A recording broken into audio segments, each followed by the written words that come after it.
Hi. Hello. నమస్తే. చాలా మందికి ఆన్‌లైన్‌లో షాపింగ్ చేసే అలవాటు చాలా ఎక్కువగా ఉంటుంది. సో, వీళ్ళు ప్రతి వస్తువుని కూడా ఆన్‌లైన్‌లోనే పర్చేస్ చేస్తూ ఉంటారు. వాళ్ళు కొనడమే కాదు, పక్క వాళ్ళకి గూడా సజెస్ట్ చేస్తూ ఉంటారు. ఆన్‌లైన్‌లో మంచి ఆఫర్స్ ఉన్నాయి. చాలా బ్రాండెడ్ ఐటెమ్స్ అన్నీ ఇస్తూ ఉన్నారు. సో, ఆన్‌లైన్‌లో పర్చేస్ చెయ్యి. పలానా వెబ్‌సైట్ ఉన్నది. దీనిలో 70% ఆఫ్ ఉంది, 80% ఆఫ్ ఉంది అని చెప్పేసి రకరకాల ఆఫర్స్ గురించయితే చెప్తూ ఉంటారు. సో, వాళ్ళు కొన్నదే కాకుండా మిగిలిన వాళ్ళతో గూడా కొనిపించేస్తూ ఉంటారు. అంటే వాళ్ళేంటంటే కూర్చున్న చోటకే అన్నీ వస్తున్నాయి. మనకి ప్రయాణం ఖర్చు తగ్గుతుంది. తిరిగే ఖర్చు తగ్గుతూ ఉంది. ఏదైనా సరే అంతే గదా! షోరూమ్‌కెళ్తే డైరెక్ట్‌గా ఎంఆర్‌పీ ప్రైస్ ఉంటుంది. సో, దీనిలోనే మంచి డిస్కౌంట్ పెట్టాడు అని జెప్పేసి ఆలోచించి వెబ్‌సైట్స్‌లోనే ఎక్కువగా పర్చేస్ చేస్తూ ఉంటారు. ముఖ్యంగా పండగల సీజన్‌లోని బర్త్‌డే గిఫ్ట్స్ కానియండి ఇలాగా. ఎక్కువగా పండగ సీజన్‌లోని పర్చేస్ చేస్తూ ఉంటారు. ఎందుకంటే దివాళీ ఆఫర్స్ అని, దసరా ఆఫర్స్ అని, సంక్రాంతి ఫెస్టివల్ ఆఫర్స్ అని ఇలా పెడుతూ ఉంటారనమాట. సో, ఇలా పెట్టేటప్పుడు ప్రతి ఒక్కళ్ళు గూడాను ఆల్‌మోస్ట్ ఇప్పుడంతా మనకి డిజిటల్ ప్రపంచంలో ఉన్నాం గాబట్టి, ఎక్కువ అందరూ గూడాను ఆన్‌లైన్ షాపింగ్‌కే ఎక్కువ ఇంట్రెస్ట్ చూపిస్తూ ఉంటారు. ముఖ్యంగా ఫిమేల్స్ తీసుకుంటే, ఫిమేల్స్ ఎక్కువగా ఆన్‌లైన్ షాపింగ్స్‌ని చేస్తున్నట్టుగా మనకి ఎక్కువ రేషియో కనిపిస్తుంది. ఎందుకంటే ఇంచుమించుగా వాళ్ళకి ఆ టైం ఎక్కువగా ఉంటుంది. ఇంటి దగ్గర కూర్చొని వెసులుబాటు ఉంటుంది. అవన్నీ చూసుకుంటూ దాన్ని తరచుగా చెక్ జేసుకుంటూ ఉంటారు. వాళ్ళకి కావాల్సిన గ్రోసరీస్ గాని, లేదు అని అనుకుంటే వాళ్ళకి సంబంధించిన థింగ్స్ ఏవైనా కూడాను ఆన్‌లైన్‌లోనే ఇలా పెడితే అలా ఆర్డర్ వచ్చేస్తుంది అన్నట్టుగా ఎక్కువ ఇంట్రెస్ట్ చూపిస్తూ ఉంటారు. సో, అందులో గూడా కొన్ని అట్రాక్టివ్ ప్రైజెస్ ఉంటాయి. అట్రాక్టివ్ ఐటెమ్స్ ఉంటాయి. సో, దీనికి అట్రాక్ట్ అవుతూ ఉంటారు. సో, ఎక్కడైతే 70%, 80% డిస్కౌంట్స్ ఉంటూ ఉన్నాయో ఇలాంటి వాటిల్లోని ఎక్కువగా మోసం జరిగే ఛాన్స్ ఉంది అని అంటున్నారు. ఇంకా ముఖ్యంగాను ఏవైతే వెబ్‌సైట్స్ ఉంటాయో లైక్ అమెజాన్, ఫ్లిప్‌కార్ట్, ఈ-కామర్స్ ఇవన్నీ చాలా వెబ్‌సైట్స్ ఉన్నాయి. ఈ వెబ్‌సైట్స్ అన్నిటికి సంబంధించి ఒరిజినల్ వెబ్‌సైట్ ఏంటి, డూప్లికేట్ వెబ్‌సైట్ ఏంటి అనేది తెలుసుకోలేని పరిస్థితి అయితే ప్రస్తుతానికుంది. సో, ఈ నేపథ్యంలోని ఒరిజినల్ వెబ్‌సైట్స్ లాగే సేమ్ డెవలప్ చేసి డూప్లికేట్ వెబ్‌సైట్‌ని దీనికంటే బాగా డెవలప్ చేసి డూప్లికేట్ వెబ్‌సైట్‌ని సైబర్ మోసగాళ్ళు రన్ చేస్తూ ఉంటున్నారు అనే విషయం మాత్రం చాలా మంది గమనించలేకపోతూ ఉన్నారు. సో, మనం ఆఫర్స్ చూసుకొని కొనే ప్రయత్నమే చేస్తాం తప్ప ఇది డూప్లికేటా లేకపోతే ఒరిజినలా అనేదైతే అసలు దాని గురించి ఎలాంటి రీసెర్చ్ చేసుకోము. చాలా బ్లైండ్‌గా చేసేస్తూ ఉంటాము. అండ్ మనము ప్లే స్టోర్‌లోనే అనేక రకాల యాప్స్‌ని డౌన్‌లోడ్ చేస్తూ ఉంటాము షాపింగ్స్‌కి సంబంధించి.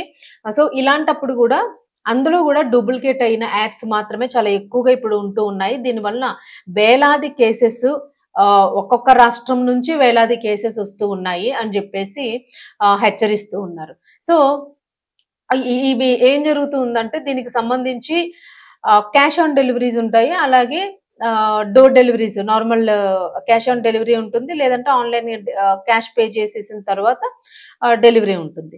సో, చాలామందేంటంటే కొంతమంది ఆన్‌లైన్ ఆప్షన్ లేని వాళ్ళు క్యాష్ ఆన్ డెలివరీ ఆప్షన్‌ని సెట్ చేసుకుంటూ ఉంటారు. మరికొంతమంది ఐటెమ్ వచ్చిన తర్వాతే మేము క్యాష్ పే చేస్తామని ఆలోచించే వాళ్ళుంటారు. కొంతమంది ఆన్‌లైన్‌లోనే పే చేసేస్తూ ఉంటారు. సో, ఇలా ఒక్కొక్కరు ఒక్కొక్క ఆప్షన్‌ని సెలెక్ట్ చేసుకుంటూ ఉంటారు. సో, ఎక్కువగా మోసం జరిగేది cash on delivery sorry online payment చేసేసిన తర్వాత డెలివరీ వచ్చే ఆప్షన్ ఎక్కువుంటుంది. అంటే ఆన్‌లైన్‌లోనే మీరు పే చేసేయండి. క్యాష్ ఆన్ డెలివరీ ఆప్షన్ లేదు.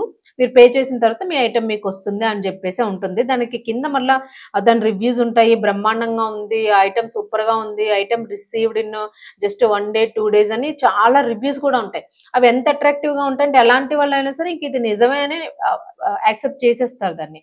సో, ఇలా చేయడం వలన చాలా మంది ఆహ్, అవ్ మనం పే చేసేస్తారు క్యాష్. ఆన్‌లైన్ క్యాష్ పే చేసేసిన తర్వాత ఐటెమ్ కోసం వెయిట్ చేస్తూ ఉంటారు. సో, ఎన్ని రోజులైనా సరే ఐటెమ్ రాదు. రాకపోయేసరికి ఇప్పుడు లైక్ అమెజాన్, ఫ్లిప్‌కార్ట్ మనం చెప్పుకున్న యాప్స్ ఏవైతే ఉన్నాయో ఈ కామర్స్‌కి సంబంధించి వీళ్ళకి మనం మళ్ళా టోల్ ఫ్రీ నంబర్ ఏదైతే ఉంటుందో దానికి కాల్ బ్యాక్ చేస్తాం. చేసేటప్పుడు కాల్ కనెక్ట్ అవ్వదు. సో, అప్పుడు మనం చాలా ఇరిటేట్ అయిపోతాం. కాల్ కనెక్ట్ అవ్వట్లేదు అని అనుకుంటాము. దానికి మెయిల్ చేస్తాం మనము. అయినా గూడా ఎలాంటి రిప్లై ఉండదు. టోల్ ఫ్రీ నంబర్‌కి చేస్తాము. దేని నుంచి గూడా ఎలాంటి రెస్పాన్స్ ఉండదసలు. సో, మనం వెయిట్ చేసి మనకే విసుగొచ్చి ఇంకా ఆ విషయాన్ని మనం విడిచిపెట్టేసే ప్రయత్నం చేస్తాం. బట్ నెక్స్ట్ టైమ్ నుంచి ఎందుకిలా జరిగిందని ఇంకొకసారి ట్రై చేస్తాము. నెక్స్ట్ టైమ్ ఆర్డర్ గూడా ఇలాగే జరిగితే మాత్రం అప్పుడు మనకు తెలుస్తుంది ఇదేదో మోసం ఉంది అని జెప్పేసి. సో, అంతవరకు మనం తెచ్చుకోకుండాను ఇన్ కేస్ అమౌంట్ పే చేసిన తరువాతే మీకు ఐటెమ్ వస్తుంది అని ఏ యాప్స్ అయితే ఉంటాయో దయచేసి ఇలాంటి యాప్స్‌లోని ఎలాంటి పరిస్థితుల్లోనూ షాపింగ్ చేయకండి. ఆ వస్తువు ఎంత తక్కువకి వస్తున్నా సరే అసలు షాపింగ్ అనే దాని జోలికే వెళ్ళొద్దు అని చెప్తున్నారు. మరి ఈ స్కామ్స్ ఎలా జరుగుతాయి ఏంటి అనేది ఒక లింక్ లాంటిది పంపిస్తూ ఉంటారు. సో, ఆ లింక్‌ని మనం క్లిక్ చేసామనంటే మాత్రం ఖచ్చితంగా మనకి సంబంధించిన అకౌంట్‌లోంచి క్యాష్ వెళ్ళిపోవడము, పెద్ద మొత్తంలోను అలాగా స్కామ్ జరుగుతూ ఉంటుంది. సో, అంటే మనం ఎలాంటి జాగ్రత్తలు తీసుకోవాలి అనే దాని గురించైతే ఇక్కడ మనకి నిపుణులు హెచ్చరించున్నారు. అలాగే సైబర్ క్రైమ్‌కి సంబంధించిన వాళ్ళు కూడా మనకి హెచ్చరికలు జారీ చేసున్నారు. మీరు తస్మాత్ జాగ్రత్తగా ఉండండి అని చెప్పేసి. సైబర్ నేరస్తులు ముఖ్యంగాను సోషల్ మీడియా, ఈమెయిల్ లేదా గూగుల్ ప్రకటనల ద్వారా ఈ ఫేక్ వెబ్‌సైట్ లింక్స్‌ను పోస్ట్ చేస్తారు మనకి. కాబట్టి అలాంటి యాడ్స్ పట్ల మనం అప్రమత్తంగా ఉండాలి అని చెప్తూ ఉన్నారు.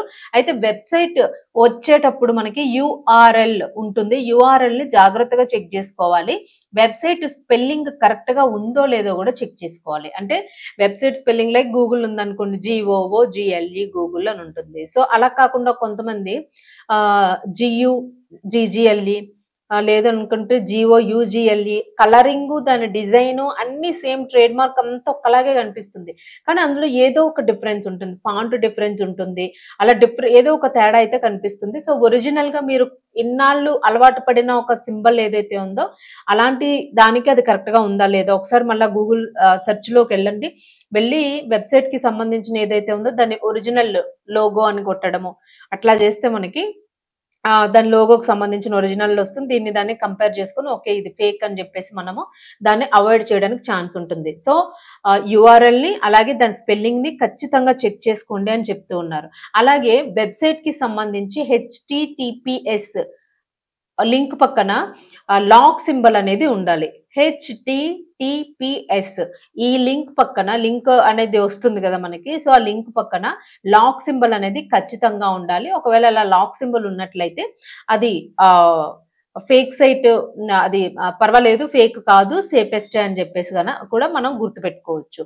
అండ్ బాగా చౌకగా ఏవైనా వస్తున్నాయి అని ఏదో ఒక వెబ్‌సైట్ కాపీడ్ వెబ్‌సైట్ ఉంటే దానిలోని 70-80% అంటే అప్ టు 50% డిస్కౌంట్ ఉంది అని చూపించే ఆఫర్‌లు ఏవైతే ఉంటాయో ఇవన్నీ మోసపూరితమైనవి అని గుర్తుపెట్టుకోవాలి అని చెప్తున్నారు. అలాగే వెబ్‌సైట్స్‌లో ప్రొడక్ట్స్ కొనేటప్పుడు క్యాష్ ఆన్ డెలివరీని ఖచ్చితంగా చెక్ చేసుకోండి. తెలియని వెబ్‌సైట్‌లలో ముందుగానే చెల్లింపు చేయవద్దు. అంటే క్యాష్ ఆన్ డెలివరీ అయితేనే మీరు ఆర్డర్ పెట్టుకోండి. అంటే మన ఇంటికి సరుకు తీసుకొస్తాడు. మనం చెక్ చేసుకుంటాము. దెన్ మనము అమౌంట్ పే చేస్తాం.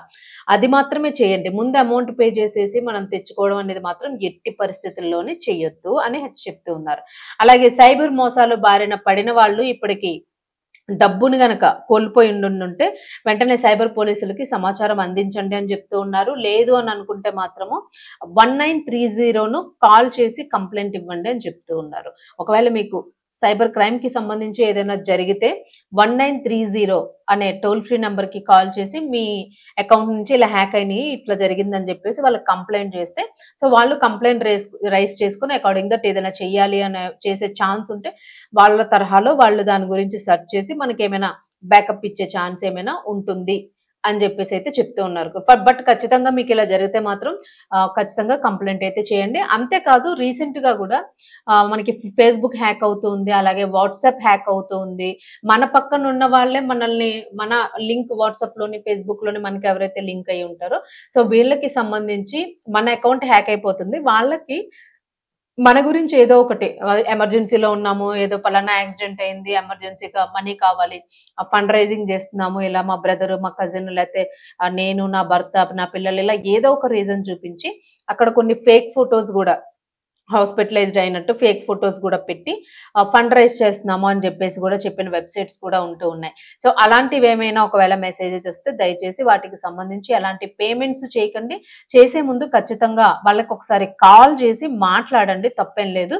మీరు ముందు మనీ వేసేసే కన్నా ఎమర్జెన్సీలో ఉన్నారు గదా అని జెప్పేసి మనకున్న ఫ్రెండ్‌షిప్ కారణంగా, క్లోజ్‌నెస్ కారణంగా మనం హెల్ప్ చేయకపోతే ఎట్లాగన్నట్టుగా మీరు ముందు ఆహ్, ఎ పే చేయకుండా ఖచ్చితంగాను వాళ్ళకి ఫోన్ కాల్ చేసి కనుక్కోండి. ప్రాబ్లమ్‌లో ఉన్నావా అని. ఓకే. డీటెయిల్స్ నిజంగానే అయితే ఖచ్చితంగా మీరు డీటెయిల్స్ నోట్ చేసుకునే ప్రయత్నం చేయండి. ఫోన్ త్రూ ఏమి మెసేజ్ చేసుకోవద్దు. సో, డీటెయిల్స్ నోట్ చేసుకొని దాని త్రూ మీరు ఒక రీచెక్ అయిన తర్వాత ఓకే అని కన్ఫర్మేషన్ అయిన తర్వాత అప్పుడు మీరు ఏదైనా డబ్బులు హెల్ప్ చేయడం గాని, ఏదైనా ఎమర్జెన్సీ హెల్ప్ ఫండ్ రైజ్ చేయడం గాని ఇలాంటివి చేయండి. లేని పక్షంలోన ఖచ్చితంగా సైబర్ మోసానికి గురయ్యే ఛాన్స్ ఉంటుంది. మీ అకౌంట్స్ హ్యాక్ అయ్యే ఛాన్స్ ఉంటుంది. సో, అవి మళ్ళా ఎప్పటికి గూడా కోలుకోలేని దెబ్బనైతే తింటారు. సో, దాదాపుగా ఈ మధ్య కాలంలోని వేలాదిగా కేసెస్ చూస్తూ ఉన్నాము. ప్రతి స్టేట్‌లో గూడాను కొన్ని వేల కేసెస్ నమోదవుతూ ఉన్నాయి. సో, దయచేసి ప్రతి ఒక్కరు గూడా కేర్‌ఫుల్‌గా ఉండండి. తెలియని యాప్స్‌ని డౌన్‌లోడ్ చేసుకోవద్దు. ఒకవేళ మీరు ఇది ఒరిజినల్ యాప్‌ని డౌన్‌లోడ్ చేశామా లేదా అని ఏదైనా డౌట్ వస్తే మాత్రం దానికి సంబంధించిన బ్యాకప్ చెకింగ్ ఉంటుంది. సో, ఆ చెకింగ్‌ని గూడా చేసుకునే ప్రయత్నం చేయండి. మీకు తెలియకపోతే టెక్నికల్‌గా తెలిసిన మీ ఇంట్లో పర్సన్స్ ఎవరైనా ఉంటే వాళ్ళకి చూపించైనా సరే మీరు వాటిని ఒకసారి రీచెక్ చేసుకునే ప్రయత్నం అయితే చేయండి. సో, దయచేసి సైబర్ మోసగాళ్ళ చేతిలో మాత్రం మోసపోవద్దు. Be alert.